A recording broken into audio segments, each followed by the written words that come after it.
Here's the night up close, everybody. This guy took 51 minutes to print, and I think the biggest issue with it was the supports. I couldn't get anything in the slicer to allow me to get a support up there for the top end of the sword.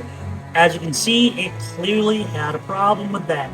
But outside of that, I'm going to get these supports off and then show you that without the supports. So here's the knight with a lot of supports, and also a little knight buddy that I got from my friend that lives in Wales. Shout out to her. But yeah, this guy actually comes out pretty cool.